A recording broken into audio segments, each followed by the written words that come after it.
देश और दुनिया में कोरोना वायरस का संकट अब भी बरकरार है। हालांकि भारत में कोरोना वायरस के मामलों में बढ़ोतरी और गिरावट का सिलसिला जारी है। स्वास्थ्य मंत्रालय की ओर से जारी ताजा आंकड़ों के अनुसार पिछले 24 घंटे में देश में 24,337 लोग कोरोना वायरस से संक्रमित हुए हैं।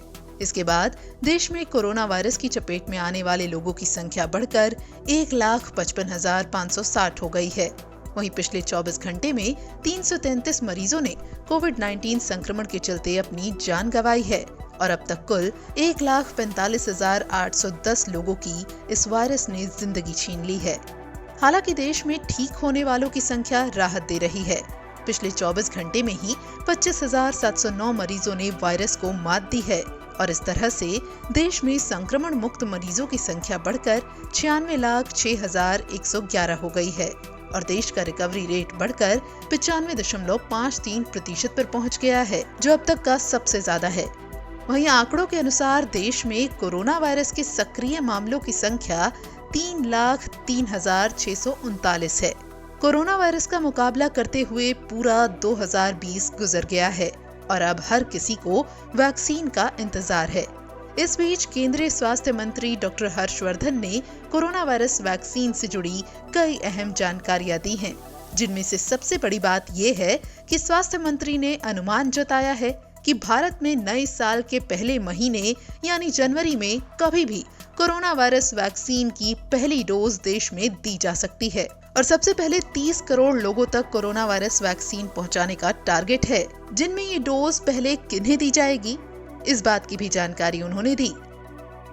और अभी जिस प्रकार से मैंने पहले भी कहा है कि जब ये 2021 का वर्ष शुरू होगा तो जो शुरुआती इसके महीने हैं और उसमें भी मैं व्यक्तिगत तौर पर ऐसा समझता हूं कि शायद जनवरी के महीने में भी कभी किसी भी स्टेज पे किसी भी सप्ताह में ऐसा समय आ सकता है जब हम भारत के लोगों को पहला जो वैक्सीन का शॉट है वो देने की स्थिति में आ जाए।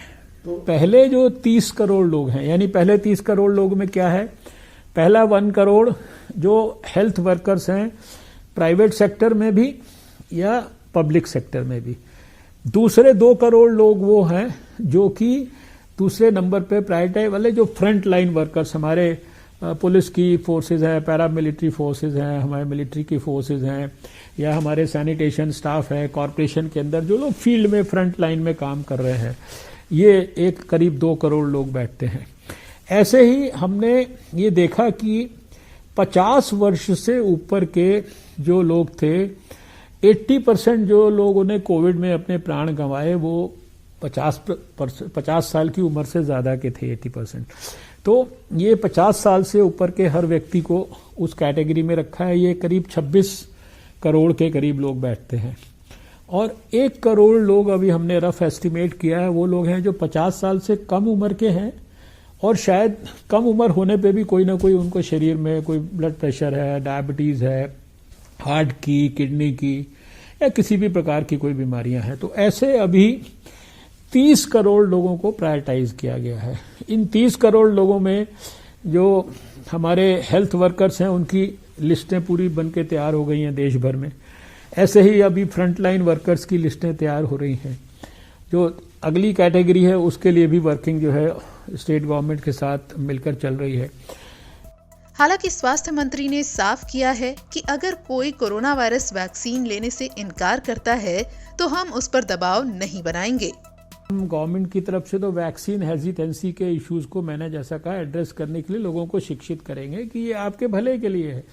लेकिन अगर इसके बावजूद भी अगर कोई मान लीजिए दृढ़ निश्चय कर ले कि भाई मेरे को नहीं लगवानी है तो जबरदस्ती तो जो है फिर तो उसको फोर्स तो नहीं किया जा सकता ना। एक और कोरोना वायरस के खिलाफ वैक्सीन आने की उम्मीद जगी है तो दूसरी ओर कोरोना वायरस के एक नए प्रकार ने चिंता बढ़ा दी है। दरअसल खबर है कि ब्रिटेन में कोरोना वायरस का एक नया स्ट्रेन सामने आया है जिसे काफी खतरनाक बताया जा रहा है। इस खबर के बाद यूरोप के कई देशों ने यूके जाने वाली फ्लाइट्स पर रोक लगा दी है। इसके बाद भारत में भी ऐसी ही मांग उठने लगी। राजस्थान के मुख्यमंत्री अशोक गहलोत से लेकर दिल्ली के सीएम अरविंद केजरीवाल तक ने ये मांग उठाई। वहीं कुछ वक्त में इस मसले पर चर्चा के बाद एहतियातन तौर पर भारत ने ब्रिटेन से भारत के लिए उड़ान भरने वाली सभी फ्लाइट्स को 31 दिसंबर रात 12 बजे तक के लिए रद्द भी कर दिया। वहीं भारत से ब्रिटेन जाने वाली सभी फ्लाइट्स भी 31 दिसंबर तक के लिए रद्द कर दी गयी। हालांकि स्वास्थ्य मंत्री डॉक्टर हर्षवर्धन का कहना है कि अभी से ही कोविड के नए स्ट्रेन को लेकर पैनिक नहीं फैलाना चाहिए। हमारे वैज्ञानिक इस पर नजर बनाए हुए हैं, सरकार सतर्क है, लेकिन पैनिक फैलाने की जरूरत नहीं है। वहीं स्वास्थ्य मंत्रालय ने नए स्ट्रेन को लेकर सोमवार को अपने शीर्ष सलाहकारों की एक आपात बैठक भी बुलाई। सिर्फ आपसे सबसे ये कहूँगा कि अभी ये सब इमेजिनरी सिचुएशंस, इमेजिनरी बातें, इमेजिनरी पैनिक, इन सब के अंदर आप अपने आप को मत उलझाइए।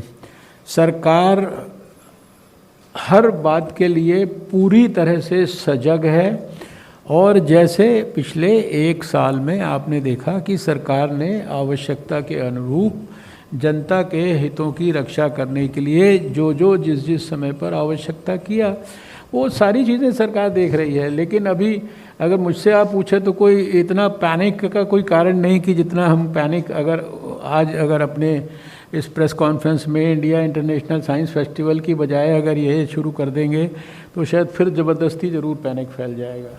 वैसे यहाँ एक बात जरूर साफ कर दें कि दैनिक जागरण कोरोना वायरस पर किए जा रहे किसी भी दावे की पुष्टि नहीं करता है, न ही कोरोना वायरस की किसी भी वैक्सीन या दवा के इस्तेमाल की सिफारिश करता है।